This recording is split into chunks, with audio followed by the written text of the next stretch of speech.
أعوذ بالله من الشيطان الرجيم بسم الله الرحمن الرحيم الحمد لله رب العالمين وأفضل الصلاة وأتم التسليم على سيدنا ونبينا محمد بن عبد الله وعلى آله وأصحابه أجمعين اللهم رب اشرح لي صدري ويسر لي أمري واحلل عقدة من لساني يفقه قولي رب زدني علما رب يسر ولا تعسر وتمم بالخير ثم أما بعد والحمد لله. Respected brothers and sisters, welcome to another session, another lesson of our hadith class from Riyadus Saliheen. Alhamdulillah, in our last lesson, we'd finished the section on the adab and the etiquettes of visiting the sick and the person who's unwell and has neared and reached the nearness of death, and the practices and the etiquettes of how to witness such an occasion, and the du'as and so on, and how to help the person who's in that situation to pronounce the shahada talqeen, and what to do when that person passes away, how to close their eyes and so on, how they should be washed, how their janazah is, what are some of the differences between schools in terms of the salatul janazah, the virtues of praying the janazah and carrying the bier, the coffin upon which in which the mayyit is, and the virtues of thereafter proceeding to the graveyard and helping with the burial, and making dua in the graveyard and waiting for a moment after the burial in dua and in asking for Allah's forgiveness and mercy upon the person. That all of that is in the section of the adab of iyadat al-marid, the chapter and the section of the etiquettes and the manners of visiting the sick person. The next section here, and the section has a few chapters inside it, is called Kitabu Adab al-Safar, the section of the etiquettes and the manners of traveling. The Prophet Muhammad sallallahu alaihi wasallam, and we should make it a habit that whenever we hear the Prophet's name, we should say sallallahu alaihi wasallam, because every time we give one salam to the Prophet Muhammad sallallahu alaihi wasallam, Allah gives you 10 salams in response. And it is one of the best ways of getting near to Allah by sending peace and salam from the Prophet sallallahu alaihi wasallam. Our Prophet Muhammad sallallahu alaihi wasallam left a complete example for us. So, starting from the very basics of how one should keep him or herself clean, from tahara, to how to pray, to even politics, to foreign policy, to warfare, marital life, social life, human rights, animal rights, environmental rights, social rights, and so on. All of these are in the example and in the teachings in the sunnah of the Prophet Muhammad sallallahu alaihi wasallam, which is an explanation. The sunnah is an explanation and a tafsir of the Quran, and so the Quran and sunnah work hand in hand. So this chapter is going to talk about, and this section is going to bring to you chapters of ahadith in which we are learning the manners and the examples and the teachings and the advices of the Prophet Muhammad sallallahu alaihi wasallam with regards to traveling. It's amazing. And one of the ahadith that I find that stick out for me, inshallah we'll cover it, is one of the ahadith the Prophet said that he recommends that you travel at night because the land becomes shorter when you travel at night. And now that has a lot of meanings. It means that there's less traffic, so you can travel faster, you can get from A to B. For example, normally if you want to go to Birmingham and it says 2 hours or 2 hours 20 minutes, then because of traffic and whatnot, it probably becomes 3 hours, 3.5 hours. But if you are traveling in the night, then it is more than likely that you'll get there quicker than expected. That's because of the free roads, but it's also because the Prophet ﷺ has told us that there is virtue in traveling in especially the last portion of the night. So after tahajjud, before Salatul Fajr. And so inshallah we'll learn all of that, beautiful examples inshallah. And it says, باب استحباب الخروج يوم الخميس واستحباب أول النهار.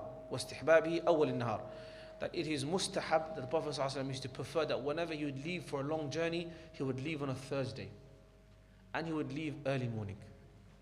So if someone, for example, wants to travel and they're stuck between Wednesday and Thursday, or Thursday or Friday, and they say, you know what, inshallah we'll travel on Thursday because the Prophet ﷺ used to prefer it, and it's from the Prophet's sunnah, and they will be rewarded for that action just by leaving on Thursday because the Prophet ﷺ used to like it. This hadith is being narrated, the first one is being narrated by a Sahabi called Ka'b ibn Malik. Ka'b ibn Malik radiallahu anhu arda was one of the close companions of the Prophet Muhammad sallallahu alaihi wasallam. He was very, very talented. He was very rich thereafter. He was also a poet. He was very well spoken. He had a lot of talents. And this particular incident that he's narrating, which is the Ghazwa of Tabuk, the expedition and the battle of the Tabuk, which was in the 9th year of Hijrah, the 9th year of the Prophet's Hijrah, i.e. just a year before the death of the Prophet Muhammad sallallahu alaihi wasallam. This particular expedition, this Ghazwa, and mind you, there are two words to refer to battles in Islamic seerah. One is Ghazwa. Ghazwa means a battle in which the Prophet sallallahu alaihi wasallam himself was involved. Another one is called Sariyah. Sariyah is a battle in which the Prophet ﷺ sent expedition, but he wasn't there himself. In most of the battles we can say perhaps, or in a lot of the battles we can say that there were ghazawat, the Prophet ﷺ himself was involved. And one of the last battles that he fought after the siege of Ta'if, so after Mecca, after the conquest of Mecca, they sieged Ta'if and Hunayn occurred and so on. And then they went back to Medina, and from there upward they started to travel upwards towards where the Romans were, because the Romans were, the superpower, and so were the Persians. And so the Romans had heard what's happening in Arabia, and they were somewhat getting worried, and their allies on the borders of the Arabian Peninsula were sending them messages saying, listen, these Muslims are getting out of control. They've got control of the whole of Arabia. Mecca is there in their hand, Ta'if is there, Ta'if has fallen, Khaybar has fallen, Medina is in their hands, their stronghold. And so they decide to send out an army of 40,000 to meet the Prophet ﷺ in a place called Tabuk. The Prophet ﷺ gathers all of the army, the whole of every single able man is commanded that you have to leave. You have to leave for this battle. And this was in the hot summer. And problem with hot summer is, in Arabia, it's extremely difficult to travel. But there's another problem. Another problem is that in the hot summer, that's when they harvest their plantation. All their dates and their vegetation and their fruits, whatever they planted, this is the time to reap that benefit. The whole year's work is now, you're going to get it all out. And that means money. That means livelihood. That means livestock. That means basically the difference between life and death for some. Because over there, you don't have a paid salary. You don't have a monthly income that comes into your bank account. It depends on how much you plant and how much you harvest. And so the Sahaba are being asked of a huge task. They literally just came back from all the way from Ta'if, which is a long journey, hundreds of kilometers. And now they're being asked to go travel by foot, by camel, and etc. By foot, because they're going to be traveling at the speed of the foot soldier, because you can't leave everyone else behind. So everyone's traveling slowly in that heat, leaving their family behind. They just came back for a few days, and they have to go back. Yarhamukallah. Ka'b ibn Malik radiallahu anhu arda is one of the 3 companions who accidentally and mistakenly remained behind, despite it being obligatory upon them to go to the Ghazwa. And there's a very famous story of Ka'b ibn Malik and how he sought Allah's forgiveness and how eventually Allah forgave him by legislation, by an ayah in the Quran. وَعَلَى الثَّلَاثِ الَّذِينَ خُلِّفُوا حَتَّى إِذَا ضَاقَتْ عَلَيْهِمُ الْأَرْضُ بِمَا رَحُبَتْ وَضَاقَتْ عَلَيْهِمْ أَنفُسُهُمْ وَظَنُّوا أَن لَّا مَلْجَأَ مِنَ اللَّهِ إِلَّا إِلَيْهِ ثُمَّ تَابَ عَلَيْهِمْ لِيَتُوبُوا, and so on. Allah eventually forgave them. And so Ka'b ibn Malik is the Sahabi that's narrating this hadith. And he says, عن كعب بن مالك رضي الله عنه أن النبي صلى الله عليه وسلم خرج في غزوة تابوك يوم الخميس وكان يحب أن يخرج يوم الخميس متفق عليه وفي رواية في الصحيحين لقلما كان رسول الله صلى الله عليه وسلم إلا في يوم الخميس. That Sayyidina Ka'b ibn Malik radiallahu anhu arda is narrating that the Prophet Muhammad sallallahu alayhi wasallam, when he left for the expedition of Tabuk, the battle of Tabuk. And by the way, I forgot to say the end part of that. They left, and so there are different riwayat as to the number of Sahaba that were actually there. Some say 30,000, and there are other riwayat as well. But eventually, the Romans, they left the battlefield even without a confrontation. They were so scared. They were so scared of the army of the Prophet Muhammad that even before you could get there, they left. And that is one of the established examples of the Prophet hadith in which he says that I have been given certain specialities. And of them is that I have been given jawami' al-kalim. He can say a few words, but its meaning can be expanded upon hundreds of pages throughout ages and eras. And so you'll find, for example, one hadith of the Prophet Muhammad is being explained by Sahaba and Tabi'in, Atba'ut Tabi'in, Ulama, Mujtahideen, and they are explaining when it comes to tafsir. They're taking the hadith in fiqh. They're taking the hadith when it comes to adab. One hadith. So few words, but a lot of meaning. And so he has been given Jawami al-Kalim, few words but a lot of meaning. And then he says, one of the specialities that I have been aided with ru'b, that people will be scared of my army even from a month's journey away. And that is the effect of having taqwa and iman and fearing only Allah. When you fear only Allah, everything else becomes easy for you. Everything else, every enemy becomes scared of you. When you have fear of Allah, every enemy becomes scared of you because Allah is on your side. And that's one of Allah's, favors upon the believers. Ka'b ibn Malik is saying that the Prophet Muhammad set out for the journey of Tabuk and the Battle of Tabuk on a Thursday. And he says, rarely would he leave for any journey except that he would leave on a Thursday morning. And so we learn that it's from the virtues that when we travel, and because this is the book of etiquettes of traveling, is that you travel early morning as much as you can, and also you travel on a Thursday if possible. It's encouraged by the Prophet Muhammad. The next hadith is being narrated by a Sahabi by the name of Sakhr ibn Wadi'a al-Ghamidi. Not so famous Sahabi, Sakhr ibn Wadi'a al-Ghamidi. And in fact, some ulama say that he actually is known for narrating this one only hadith that we are about to recite. And so not much is known about his biography. There are Sahaba of them. There's different levels of information that we have. Some of them we know more about because they were from the Khulafa al-Rashidun. Others we know less about. And so this Sahabi is one of the lesser known ashab, but he is nonetheless a companion of the Prophet Muhammad ﷺ. And every single companion of the Prophet Muhammad ﷺ is thiqah, is an authority. Meaning, from all of the darajat and the levels of the Sahaba, some are right there at the top. For example, those who converted to Islam earliest, they have a special station. Then those who done hijrah have a special station. Those who are in Badr have a special station. So the earlier you come to Islam, the more time you spend with the Prophet Muhammad ﷺ, the more you learn from him, you have a special station. But even if you were to get all of the Sahaba and get the one with the least level, I'm not going to say worst of them because we can't use that word, it's a bit, it's inappropriate. But if you were to get the Sahabi on the lowest level in terms of darajat, the lowest level of Sahabi would still be the best and the better from every other person in the rest of the Ummah. Because he is a companion of the Prophet Muhammad ﷺ. And so every companion is like a guiding star, it's like a shining star. And we can take from it, if they say that the Prophet said, there's no question. Sahabi, he said it, that's it, it's done. And so he is saying, that أن رسول الله صلى الله عليه وسلم قال اللهم بارك لأمتي في بكورها وكان إذا بعث سرية أو جيشا بعثهم من أول النهار وكان صخر تاجرا وكان يبعث تجارته أول النهار فأثرى وكثر ماله رواه أبو داود. This hadith is being narrated by this Sahabi Sakhr ibn Wadi'a al-Ghamidi. Al-Sahabi is a companion. He's saying that the Prophet Muhammad sallallahu alayhi wa sallam, he made dua. Allahumma barik li ummati fi bukuriha. Oh Allah, give barakah for my ummah in their earliness, in their early start. I think my father used to say this phrase to us, and I don't know who said it. He said, early to bed, early to rise. Makes a man healthy, wealthy, and wise. This is from the Sunnah of the Prophet Muhammad ﷺ. Because he made dua, Allahumma barik li ummati. The Prophet is asking, oh Allah, anyone in my nation, anyone in my ummah, give them barakah in the early morning. And that's why it is absolutely important that if you want to be a person of productivity, you start early. You start your day with Fajr. In fact, you start your day with Qiyamul Layl before Fajr.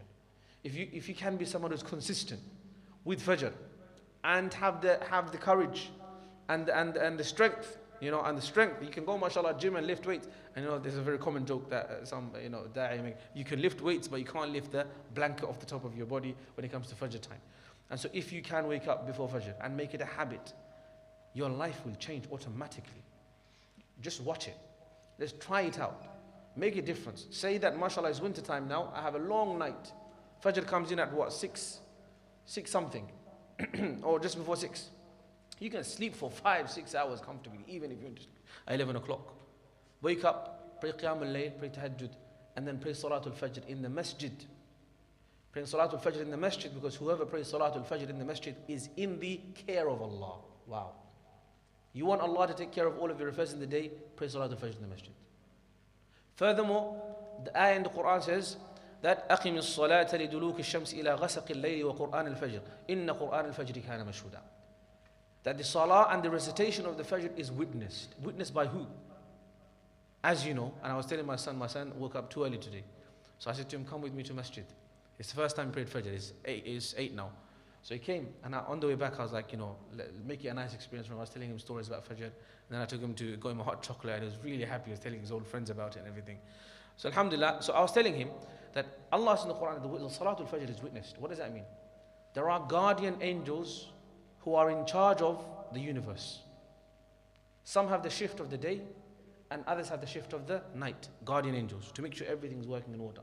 That the rain clouds are in the right place. The rain is falling in the right place. The weather is correct as Mikael commanded them to be. It's happening right now everywhere. Every single person is being protected by angels as you walk, as you sleep, as you run, as you jog, every step. There are malaika protecting and making sure it falls in the right place, every heartbeat. Those 3 trillion cells in your body, for it to be functioning correctly, it needs protection. And so these angels have these jobs of caretaking the entire universe.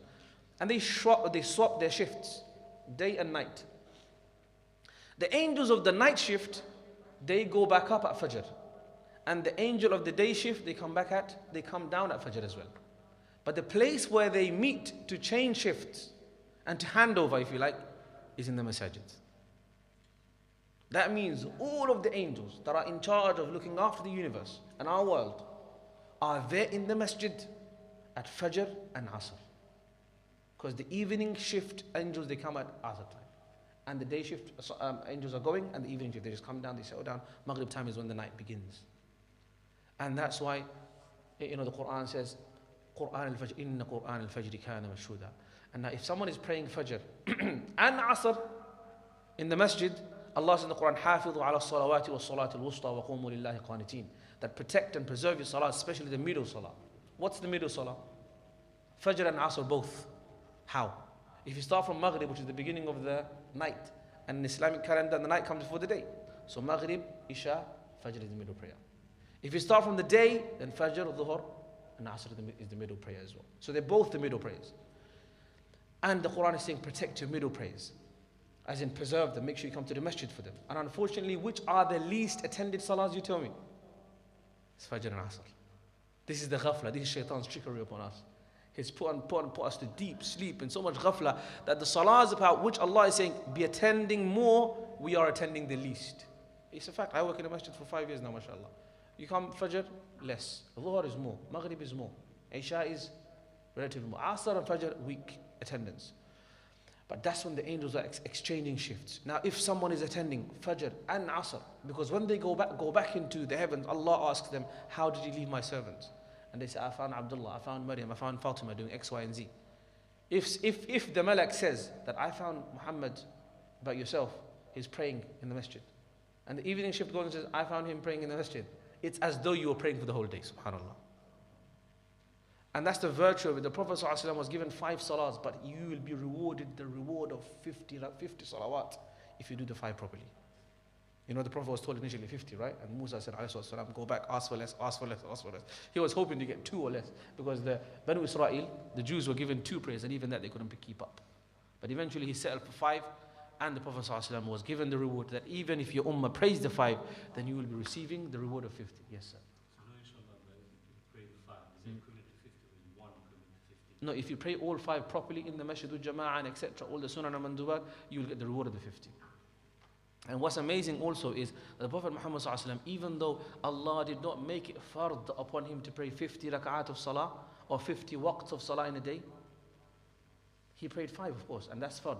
But he, out of his obedience and love and devotion to Allah, he still prayed 50 rak'at in a day. If you count his tahajjud and his sunan, etc., his salatul duha and so on, you will find that they add up to 50 rak'at. So that's the devotion of the Prophet Muhammad ﷺ. He is narrating that, that Allahumma barik li ummati, oh Allah, give barakah for my ummah in the early morning. And I have a good friend, mashallah, he's an extremely successful business person. And he's also an imam, and he's also a hafid. And he told me that he goes to his office, even though he doesn't have to, because he's the boss.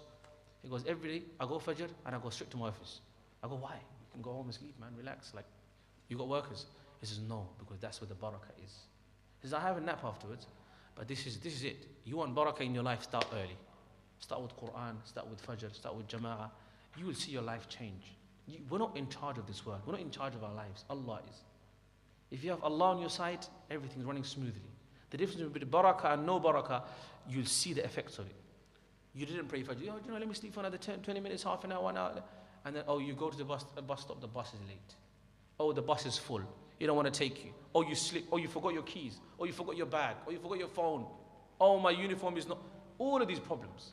But if Allah's on your side, you're in the care of Allah. Whoever prays Salatul Fajr in the masjid, you're in the care of Allah. Everything is just unfolding as if it's already been prepared for you. And Qasam Billah, I'm not saying this to promote myself. I'm saying it because I have seen it myself. The days in which you start off with a strong ibadah, Qiyam al-Layl, bit of Fajr, Quran, trust me, it's so smooth. But otherwise, if it's a weak start for the day in terms of ibadah, then it's not a good effect.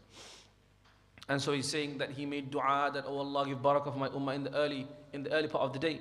And then he says whenever he would send an expedition, an army, he would send them in the early part of the day. And then he says this Sahabi Sakhr was a tajir, he was a business person. And he would send his business people, his workers, he would start early and he became extremely wealthy. So start early. And it's unfortunate that if you go to Muslim countries, they start late. They come to the West, where there's a lot of, they're successful in business, a lot of money here. We're not going into that bad, but they start early. Generally, people like, non-Muslim countries, they usually start quite early. But if you go to a lot of Muslim countries, unless you go to some of the village places where, mashallah, the farmers, they start very early. But if you go to like cities, like if you go Cairo, if you go like other parts, maybe even Mecca, Medina, the workers, they start off like really late. And that's not a good sign. We should start early, and that's where the barakah is, inshallah. Okay, next chapter. So with those two hadith, they make the chapter of the that we should start our day and set off on a Thursday if possible, and we should start whatever we do, our day, early in the morning. And indeed, you should have a nap. Now, having a nap is from the sunnah. In fact, it's not just the sunnah of our Prophet Muhammad ﷺ. It's the sunnah of the aqwam before. وَهُمْ قَائِلُونَ. That all of the other nations before, they used to have a qaylula. And in fact, in some of the very prosperous countries like Japan, I think in China, they have a midday nap. It's like they have pods in which you can sleep. So having a nap is really powerful. A power nap is extremely productive. And so start early, you get tired, midday, have a small nap, and you carry on. It's like you have 2 days in one day. Subhanallah. Babu istihbabi talab al-rifqati.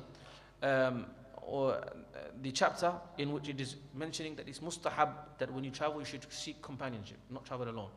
And that if there is a few of you, that you should always have one person as the leader. And that leader should be the person who's the most knowledgeable of you in terms of everything. So knowledge of the route, knowledge of driving, knowledge of whatever it is, knowledge of Islam, and you should follow that leadership.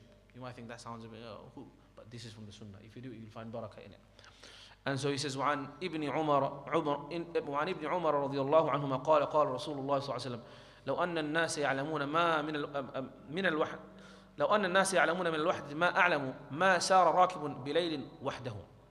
The Prophet I'm saying is narrated by Sayyidina Abdullah ibn Umar, and Sayyidina Abdullah ibn Umar is one of the young Sahaba, the son of Umar al-Khattab radhiyallahu anhu. He had many sons, of them is Abdullah, and he was one of the most knowledgeable Sahaba when it came to fiqh, Islamic jurisprudence, Islamic law, which includes of course Quran, Hadith and everything. And he was extremely intelligent, and he was, mashallah, amazing. He's one of the best, he's one of the greatest of the Sahaba. And he used to follow the Prophet Muhammad ﷺ to the T, he used to follow him exactly. If the Prophet stood in a place, he would stand there. If he took shade in a tree, he would take shade in that tree. He would follow him exactly as close as possible. And he was from the young Sahaba. And I always give that example for the young men, young people. When you learn at a young age, they say in Arabic that النقش التعليم في الصغر كالنقش على الحجر والتعليم في الكبر كالرسم على الماء. That's just like a phrase they say that. If you learn at a young age, it's like you're carving on stone. But if you learn at an old age, it's like drawing on water.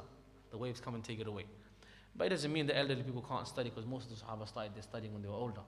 So there's both ways there. But studying at a young age, if you see the scholars of hadith from the Sahaba, they were all young.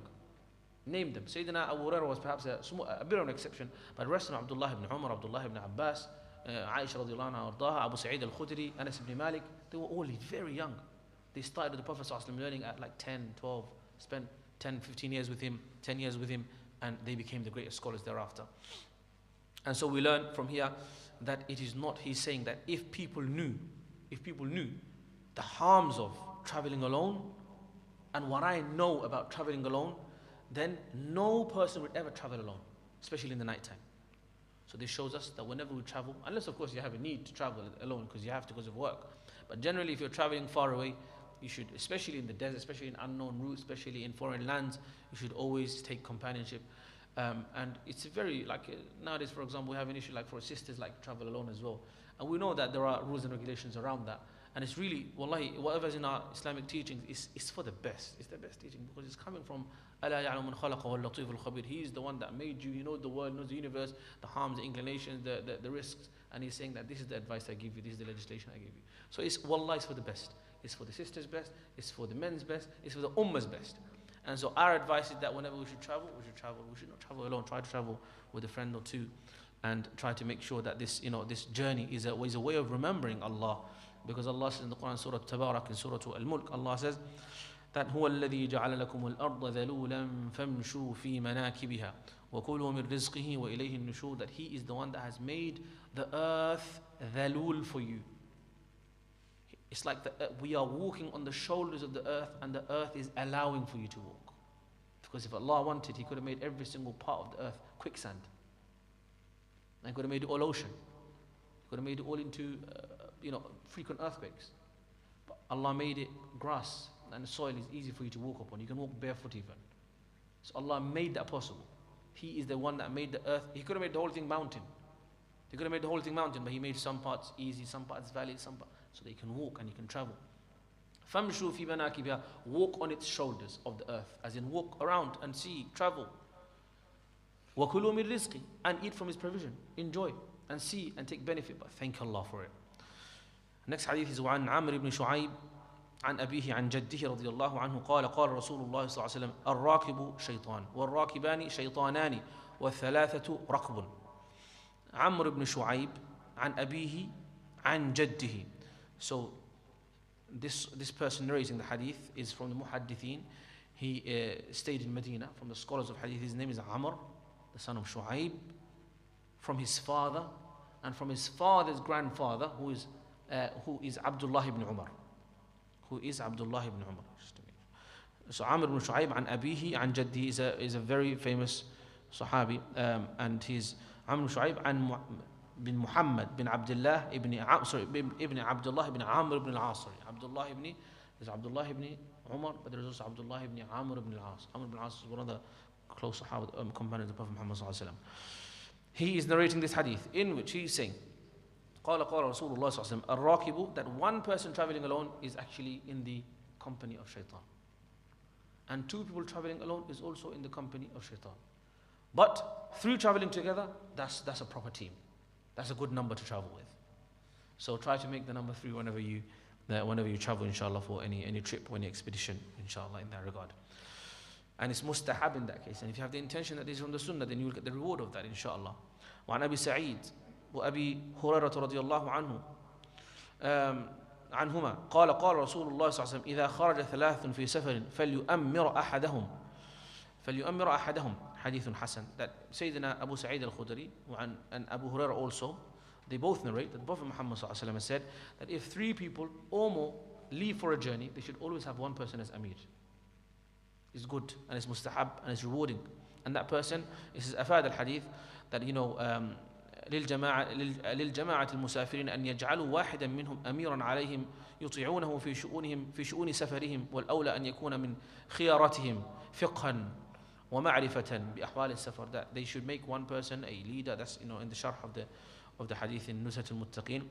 Is mandub, i.e. from the Sunan, less emphasized Sunan, that they should make one of them a Amir, and they should obey that person when it comes to the matter of the travel, when it pertaining to. So if you see, for example, if you make a person a leader, and the guy says, let's take the M40, let's take the M40. Like, oh no, and then don't blame us. If something goes wrong, like, oh, I knew better. You made the Amir, and that's one of the things about leadership. We always talk about, this is the thing I've been saying for a long time. I say, we always talk about leadership. We need leadership, we need leaders. But we never talk about followership. It's very important to be a good follower as well. The leaders will not have any support if you're not a good follower. If you have a leader, mashallah, you've appointed a leader, but all you're doing is bickering and nitpicking, is that leader going to be successful? And are you going to be successful as a follower? No, you're not, because you haven't given the opportunity. And so you make someone Amir, and because you've chosen him based on his knowledge and his experience, Khalas, go with that. And leave the rest to Allah. Something goes wrong, a mistake happens, you fall into a traffic jam, you fall into an accident. Don't say, oh, you used Google Maps, I used Waze, and you should have gone on Waze and not on Google Maps, and all of these bickering that we get into. Service station, you should have stopped at M6, No, you stopped at somewhere else. It doesn't matter. Khalas, go with that. Go with the Amir, and in that there will be peace of mind and barakah, inshallah. The next hadith is being narrated by Sayyidina Abdullah ibn Abbas. وعن ابن عباس رضي الله عنهما أن النبي صلى الله عليه وسلم قال خير الصحابة أربعة وخير السرايا 400 وخير الجيوش 4000 ولن يغلب 12,000 من قلة. This is a very interesting hadith, and it'll be good to expound and go into it a bit more and study a bit further, because the hadith is making some very serious claims. The hadith is saying that the best number of companions in a journey is 4. And that's why the best journey and the most comfortable seating is 4 people in the car. If it's 5, it's a bit too many. And if it's 3, it's like one guy's at the back alone. So 4 is a nice number to travel with generally. So the Prophet is saying that the best companions in a journey is 4. So least is 4. And then the best detachment, if this is of course for military expeditions, for warfare, for small expeditions, small missions. This is for Muslim countries and the leaders, for the army leaders. This is not for individuals to make that decision. For army leaders to dispatch, if they were to dispatch and make a small dispatch, small mission, then the best number is 400. This is the Prophet's guidance. And that's why it's important that even every aspect of Islamic life or Muslim life is in light of Quran and Sunnah, because you'll find guidance in it. Because the Prophet is saying there is surely something he received from Allah to say that. Others wouldn't have said it.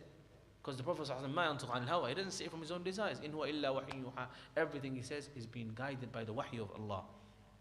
And then he says, the best detachment is 400. And the best army, the best number of army is 4,000. 4,000. And traditionally the Arabs had different ways. And the Prophet if you study the seerah of the Prophet you'll be amazed. How he organized the army with the right wing and the left wing and the middle center, the center and the front and the back and the archers, and how he organized all of them, and the and the archers and the swordsmen and the horsemen. The Prophet never went to military school, but the way he organized his armies is just amazing. And that's why he's the greatest leader without any question, greatest man to ever live, greatest leader to ever live. That's by testimony of even non-Muslims. And so the best army is 4,000. And then he says, amazingly, he says 12,000 people in an army will never be defeated because they were less in number. Meaning, if they were defeated and there were 12,000, then it has to be because of some other reason. It's not because of the number. So if a Muslim nation wanted to send out an army and wanted to sort of make sure it's a strong army, 4,000 should be a strong army. But if they wanted to sort of to ascertain success, unless it's by the permission of Allah, they're not supposed to be successful. Like for example, the Prophet ﷺ, not all of his battles were successful. Like Uhud. Uhud was you can say, in terms of warfare, perhaps it was a defeat, but strategically it was a gain, because everything was working towards Allah says, وَلَلْآخِرَةُ خَيْرٌ لَكَ مِنَ الْأُولَى. Everything that is to come is better for you than that which has gone by. So Uhud served the purpose in building the Sahaba and learning about reliance upon Allah and obedience to the Prophet Muhammad ﷺ. So ultimately it was for the good. And so 12,000 people, men, will not be defeated as a result of smallness in number. Rather, it could be because of other reasons. And so that brings us to the end of that chapter. And that chapter was called the chapter of the desirability of undertaking a journey in a group and appointing a leader when it comes to that as well. We've reached 8:30 now. There's another chapter, but I won't go into that now. What I'll do now, we'll carry on from where we left off last time. And that is, we are trying to understand. We've done this a long time ago, by the way. We've done it twice in this very class, which was on Monday before, which is studying something called Mustalah al-Hadith. It's a brief explanation. And Mustalah al-Hadith is the science and the subject in which we learn Sahih, Da'if, what it means, Hasan, Mutawatir, what does it mean, what are the implications. And the booklet that we're studying is a booklet written by Shaykh Uthaymeen, rahmatullahi alayhi. He is one of the great scholars of Saudi Arabia. And he wrote this booklet, and it's studied by beginner students in different parts of Saudi Arabia. And I think it's a really nice small introduction, and it's good for us to take benefit from that. In our last lesson, we studied and learned the meaning of al-hadith. What does hadith mean? What's a khabar? What's a athar? And what's hadith Qudsi? And what's the difference between hadith Qudsi and the Quran? Yes, sir.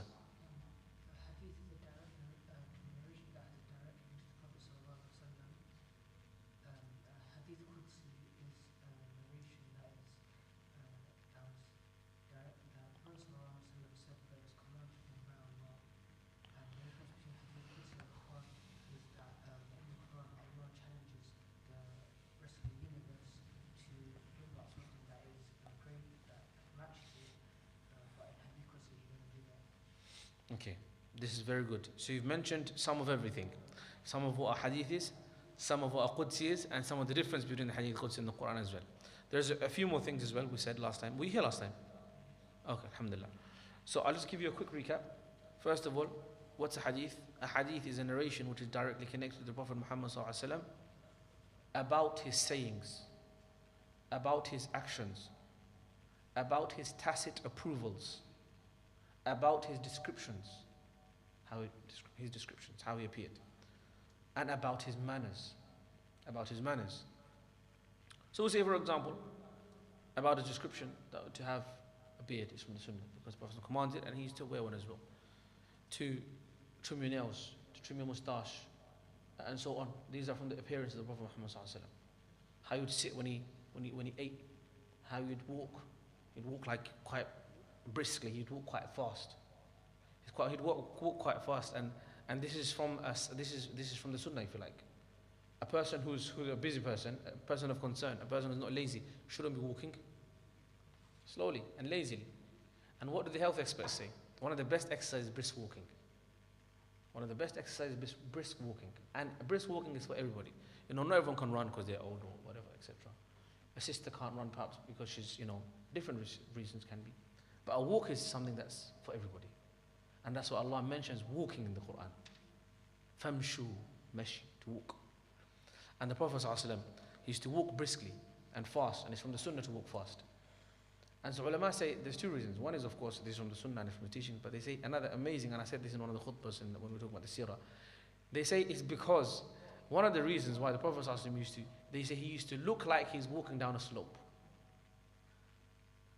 And they say the reason for that is because it's as though the earth used to lower itself out of respect for the Prophet Muhammad ﷺ. And that's not far-fetched, because everything used to honor the Prophet ﷺ. Even the stones used to give salam to him. There used to be a bark of a tree trunk he used to lean upon to give his khutbah. Eventually one Sahabi made a pulpit for him to stand on. So he wasn't leaning on that anymore. And that tree trunk could be heard crying by the Sahaba. This is not made up. This is not made up. Tree trunk crying. Anyway, so that's descriptions and manners. So a hadith is something, a narration which is directly connected to the Prophet Muhammad ﷺ regarding his sayings, actions, approvals, descriptions and manners. That's a hadith. A khabar is like a hadith, but it's a bit more broad. I can say a khabar. What's your name, akhi? Mas'ud. I can say a khabar came from Mas'ud. A news came. So khabar is more generic. Khabar can mean hadith. For example, someone might say, وَجَاءَ فِي الْخَبَرِ عَنِ النَّبِيِّ صَلَّى اللَّهُ عَلَيْهِ وسلم. That news came from the Prophet sallallahu alaihi wasallam. That means a hadith. But if I say khabar came from one of the khulafa al-Rashidun or from one of the tabi'een, that doesn't mean it's a hadith. It means a news came, it's an athar or something else. Or khabar came from the imam or from the shaykh. Khabar came from Mecca. Something like that, right? Khabar is more generic. So khabar can be used for hadith and it can be used for others.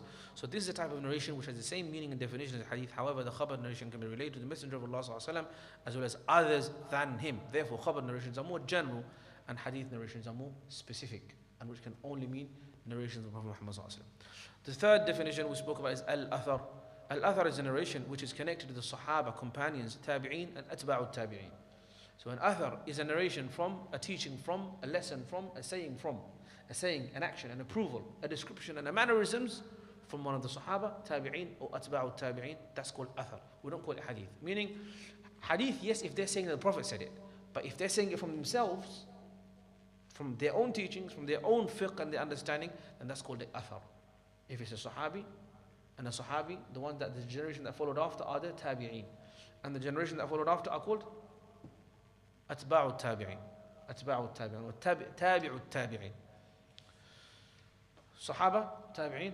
And who remembers, what is the definition of a Sahabi? Anybody remembers? Yes, sir. Someone who became Muslim in time and died as a Muslim. Okay, and saw the Prophet. Exactly. So a Sahabi is the person that saw the Prophet as a Muslim. Saw the Prophet while being a Muslim. And thereafter died upon Islam. A tabi'i is the same definition but to a Sahabi. Saw a Sahabi as a Muslim and died as a Muslim. And a tabi'u tabi'i, the third generation, is saw a tabi'i as a Muslim and died as a Muslim thereafter. And the reason why these three generations are specified is because the Prophet ﷺ said that the best of generations are my nation, my generation, and the following after, and the one after. خَيْرُ الْقُرُونِ قَرْنِي ثُمَّ الَّذِينَ يَلُونَهُمْ ثُمَّ الَّذِينَ يَلُونَهُمْ. And they have a speciality because of the closeness and the proximity to the Prophet Muhammad ﷺ. Hadith Qudsi, like our brother said, what's your name, brother? What's your name? Dawood. Well done, Dawood, for remembering. Dawood said Al-Hadith Al-Qudsi is something that it's the meaning is from Allah, but the message and the wording is from the Prophet Muhammad ﷺ. That's correct. So Hadith Qudsi has got a few names. It's called Hadith Al-Rabbani and Al-Hadith Al-Ilahi. It's a Hadith Al-Rabbani. That means Hadith Qudsi. Hadith Al-Ilahi is also Hadith Qudsi. This is a narration reported by the Messenger of Allah, the Prophet Muhammad ﷺ, on the authority of Allah. عن رب العالمين فيما راه عن رب العالمين, that which the Prophet Muhammad narrated from Allah, and that's called Hadith Qudsi. So Hadith Qudsi, the meaning is from Allah, but the wording is from the Prophet Muhammad ﷺ. But what's the difference? The Quran is exactly everything is from Allah. The wording, the meaning, everything, every harakah is exactly as you recited from Allah Azza wa Jal. There is no, there's no difference at all. And it was, the Quran existed pre-eternally because it's a speech of Allah, and Allah is pre-eternal. Allah is not restricted by, is not by time. He existed pre-time and outside of time. And so his kalam is qadim, just like he is qadim. So Allah's speech, he spoke the Quran in its words, and it was preserved in its voice and its writing in a place called Lawh al-Mahfuz, the preserved tablet. It remained there until from pre-eternity, from beginning of time, from before time, throughout all of the times, when Adam came, Nuh came, Dawood came, and all of these, Sulaiman came, alayhi salatu wasalam, the Quran was already there. It's just the time for it to come has not come yet. Allah made it the perfect final message, final testament, the final wahi from which everything, all of the other sharia will be completed. Will be completed. Eventually, when the time of Ramadan came in the year of the elephant, when Sayyidina Jibreel was told in Ramadan, one of the odd nights of Ramadan, and the last 10 nights, one of the odd nights of Ramadan, two things happened. First thing happened is that the Quran was brought from the Lawh al-Mahfuz to the Sama' al-Dunya. It was brought down, the Quran's revelation and the message, to the first heaven. And the second thing that happened is that the first revelation of Iqra came to the Prophet Muhammad ﷺ from Allah through Sayyidina Jibreel. So the Quran is word for word, meaning and word from Allah, exactly. And that's where Hadith Qudsi differs. Because the meaning is from Allah, but the words are from the Prophet Muhammad ﷺ. There are some differences, notably. For example, a Hadith Qudsi cannot be recited in Salah, but you can recite the Quran. Of course, any part of the Quran you can recite in Salah. فَقْرَأُوا مَا تَيَسَّرَ مِنَ الْقُرْآنِ. Any Quran is valid in Salah. Even if someone recites the same surah in every rak'ah, it's still valid. Even if someone doesn't know any other surah except for Fatiha, it's still valid. If you know Fatiha, that's enough for your Salah. But you should learn more. You should learn more. Because it's wajib to recite Surah Al-Fatiha, but it's also sunnah to recite other surahs afterwards as well. So Fatiha, and Allah says in the Quran, فَقْرَأُوا مَا تَيَسَّرَ مِنَ الْقُرْآنِ. Read whatever has been made easy for you for the Quran, from the Quran. And so Fatiha is mandatory. وَلَقَدْ أَتَيْنَاكَ سَبْعًا مِنَ الْمَثَانِ وَالْقُرْآنِ الْعَظِيمِ. Fatiha you start off with, and this is very important for beginners, for new Muslims. You know, sometimes it's a very daunting experience for them to learn so much about Salah. Just start off with Fatiha. Initially, you know, they can part of it, and then all of it, and like so. The second difference, Hadith Qudsi was not used by the Prophet Muhammad ﷺ, as the brother said, Dawood said, as a challenge to mankind. And the third is that not all Hadith Qudsi are authentic, because it's based upon narration. The Quran is multiple narrations from the very beginning. But the Hadith Qudsi, you can have some narrations weak and some other narrations strong. So that means, or from there, the next part we learn is that every hadith has got two parts. The sanad, and it's called al-isnad. Sanad, and it's called al-isnad as well. That means the chain of narrators, from starting from the Prophet ﷺ, the Sahabi, Tabi'i, and it carries on until the compiler of the book of hadith. That's called the sanad. So Imam Bukhari sanad means his chain up to the Prophet Muhammad ﷺ. And that's why if you ever attended a hadith class, they use a very interesting phrase. They say, وَبِهِ قَالَ حَدَّثَنَا. They use the phrase, وَبِهِ قَالَ. So this phrase, وَبِهِ قَالَ, means with it he said, with what he said. But what they're saying is, what's entailed here, it means that wabihi, with this chain that Imam Bukhari or Imam Nawawi or Imam Muslim has, with his chain that he has back to the Prophet Muhammad, he says, Haddathana, this person said to me, this person said to me, this person said to me, this person said to me, and the sanad is coming. So every hadith has got two parts, sanad, and the second part is called al-matan, the text itself, the message itself. Now, they say that Imam Ahmad ibn Hanbal was the man that memorized 1,000,000 hadiths. They say that. Ahmad ibn Hanbal memorized rahmatullah alayhi, 1,000,000 hadith. They say that. It's a commonly used word about him. And he lived at that time of hadith collection.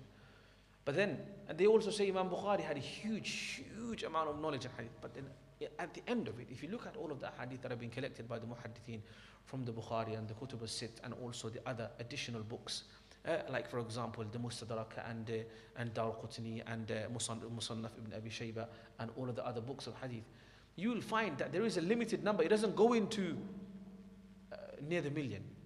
So what do they mean? How is it possible that they are saying 1,000,000 and it's not 1,000,000 hadiths? Well, what it is, at their time they used to, the chain, if there was a different chain, they used to call it a new hadith. Even though the message may be same, but the chain going back is different. So one chain goes through the scholars of, say for example, Syria. Another chain goes through the scholars of Iraq. Another chain goes through the scholars of Egypt. Just to argument's sake. And so each chain, even though the message may be same at the end, they would call it a different hadith. So this message is same, but the asanid are different. So every hadith has got two parts, sanad and matan, the chain and the message itself. What we're doing in Riyadus Saliheen is we are just looking at the Rawi al-A'la, the Sahabi only. We're not looking at all the Tabi'een afterwards. That's for ease. That's why Imam Nawawi's Riyadus Saliheen is so amazing, because it's easy for you to learn from. He's not confusing with all of the Tabi'een in the chain. He just says, this is a Sahabi, so learn about the Prophet, learn about the Sahaba. That's the way to understand the Sunnah and the Seerah. So this is called Rawi al-A'la, the first narrator, and that's the Sahabi. And so Isnad and Matan is two parts of every hadith. Now, classification of hadith according to their naqal. And then we have classification of hadith according to so now, based on how strong each chain is, a hadith are classified into different categories, different names. Okay? For example, a hadith can be mutawatir. A mutawatir hadith is that hadith which has been narrated so many times that it's not possible for it to be a lie. A mutawatir is a chain, is a hadith who's got lots of chains. Not chains as in going back to the Prophet Muhammad sallallahu alaihi wasallam. So based on chains and narrations, a hadith has different names. It could be mutawatir. Or it could be a hadith called mashhur. That's another type.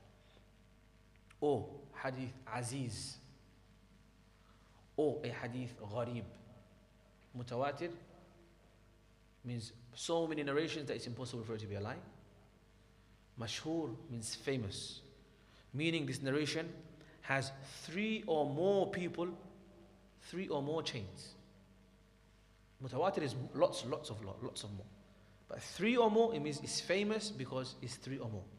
So it's less than mutawatir, but it's still very famous. Does that make sense? And then we have type 3, mutawatir, mashhur, and then we have al-aziz. This is a strong narration. And this is a narration which has been narrated by 2 people or more. As in 2 sanads, 2 chains or more.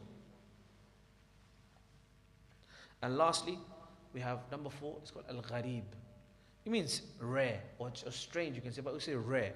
This is a narration which has been narrated by only one person at any stage of the isnad. Meaning you may have in the sanad at the beginning of the chain, for example, this sahabi, this tabi'i, lots of people narrated, but at some point it narrows down and it becomes only one person.